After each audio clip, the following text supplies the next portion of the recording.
I've been reading from this book, Simply A Course in Miracles by Alao Alani. That's my pen name. This book is on Amazon. It's a way of putting A Course in Miracles into more simple terms to help get started with it. There's many books. There've been many books about A Course in Miracles. There's no substitute for the course itself. Ultimately, I think you really have to engage with A Course in Miracles and really, read and study it and practice it. But it helps, I think, to have some other, help at the beginning, because it is quite challenging. And it's challenging to understand. Some of the terminology is familiar terminology, but it's used in a different way, so it makes it a little bit confusing.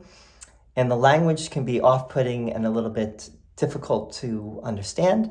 So anyway, I've been reading there's a middle section of this book where I bring in some of the mystics and the thinkers and philosophers of the past to show how A Course in Miracles in some ways is not coming from out of a vacuum. It's there. A lot of these ideas have been around for a very long time. And they've just been, you could say great minds think alike, and great minds have tuned into these things over the course of time. Many of these great minds were not recognized in their own time. They were not fully seen. And the person we're going to talk about today is one of those people, and that is William Blake. William Blake today is known all around the world, maybe partly because Aldous Huxley wrote The Doors of Perception, which is based on a William Blake quote that we're going to talk about today. And then The Doors, Jim Morrison of The Doors, the famous rock band from the 60s, he actually named The Doors after The Doors of Perception, which ultimately goes back to William Blake. That's really how I've heard about William Blake and got into William Blake myself. William Blake, and I would say William Blake was kind of in the tradition of Gnosticism in some ways. Like he was talking about Jesus and the Bible, but he was taking a more Gnostic approach.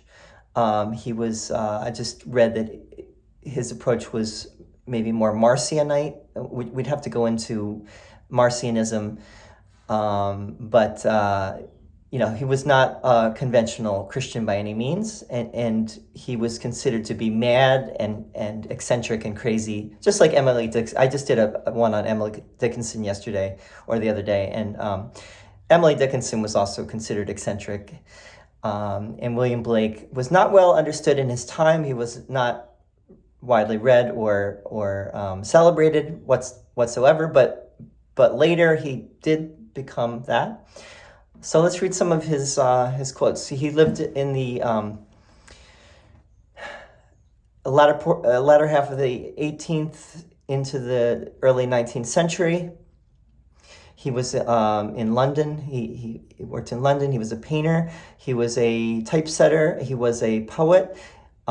He also he did visual depictions of his stuff, of his poetry. Sorry, he put poems and pictures together, paintings together, his original artwork.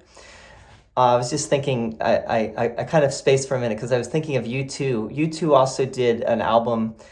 I think it was the album that they put on Apple that everyone got upset about. Songs of Innocence, Songs of Experience, which is based on William Blake as well. So there's another influence in contemporary pop culture and rock music. So here's one quote. Both read the Bible day and night, but you read black and I read white. Both read the Bible day and night, but you read black and I read white. So this is a great one, and this is one that I think really goes to the heart of what we're talking about with the Course in Miracles, and with, I would say, with the biblical tradition in general. There are the literalists, the people that follow the literal word, and then there are those who take things more figuratively and more metaphorically, and read more allegorically. Obviously, there's a time and place to read things literally, because things sometimes are meant to be read literally. But there is a long tradition of reading the Bible in a more metaphorical and allegorical way. And I think that's what Blake is getting at here. And I think when it comes to A Course in Miracles, A Course in Miracles definitely is reading the Bible that way, because Jesus is taking passages from the Bible, and he's using the King James translation, actually, because that's what Helen knew. Helen Schuckman, the scribe, she knew the King James version of the Bible, so that was what gets quoted, is the King James Bible. Taking passages from the King James Bible, and Jesus basically reinterprets those passages in light of the thought system that he is sharing with us. So, for example, one classic example would be where in Matthew Jesus says, "Many are called, but few are chosen."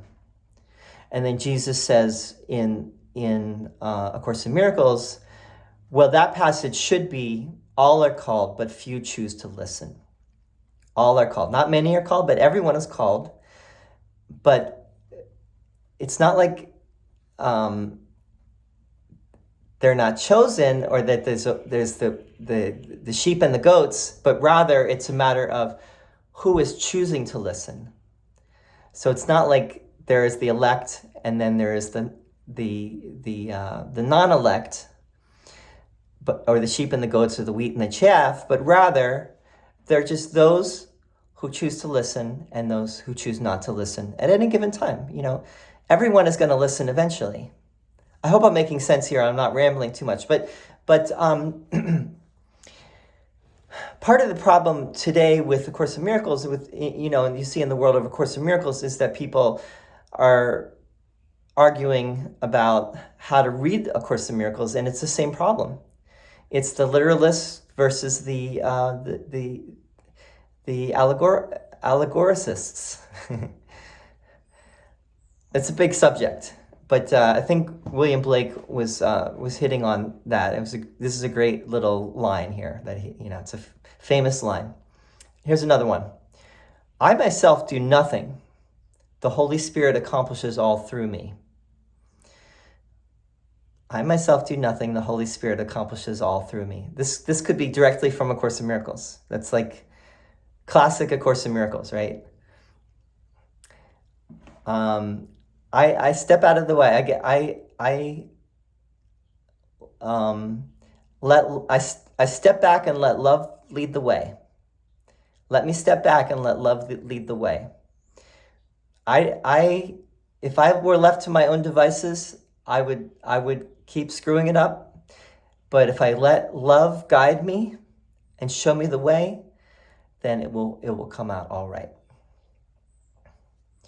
If a thing loves, it is infinite. If a thing loves, it is infinite. I don't know if we need to say much about that one. Once you tap in, once you get into the love, once you are in the love, you've attained infinity, immortality. You've touched immortality. Here's a famous one. And Aldous Huxley actually mentioned this as well in The Doors of Perception. By the way, The Doors of Perception is a fascinating book about his Aldous Huxley's mescaline experience. It's like he's having the experience and he's telling you what the experience is like on mescaline. To see a world in a grain of sand and heaven in a wildflower, hold infinity in the palm of your hand and eternity in an hour. I'll read it again. To see a world in a grain of sand and heaven in a wildflower. Hold infinity in the palm of your hand and eternity in an hour.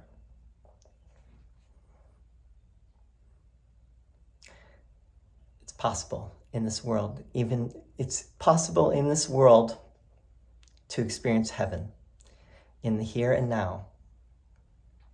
That's what that's getting at. Because if you love, you're infinite. When you're in that vibration, you could say, or when in that that holy instant, what the Course calls the holy instant, you are there, right? You've made it. If the doors of perception were cleansed, everything would appear to man as it is, infinite.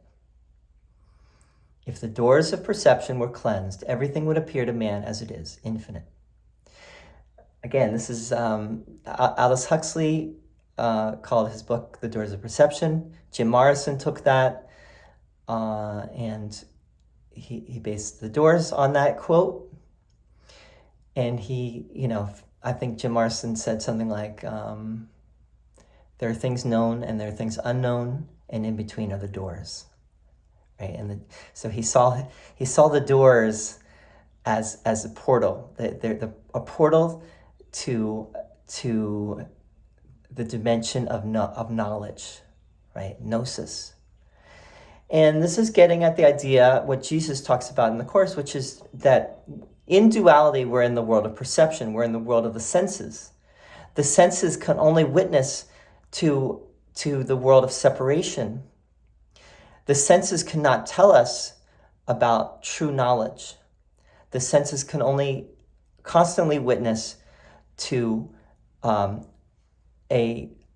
world of our imagination that we made up because that's what we wanted. But if we can go beyond the senses and we can go beyond perception, we will experience infinity once again. We will experience love, and we will experience the gnosis, the knowledge. All right. Next one. The glory of Christianity is to conquer by forgiveness. The glory of Christianity is to conquer by forgiveness. Not to conquer by the sword, not to conquer by missionizing or conversion, by converting others. And that's often a beautiful thing, but it's often a form of attack as well.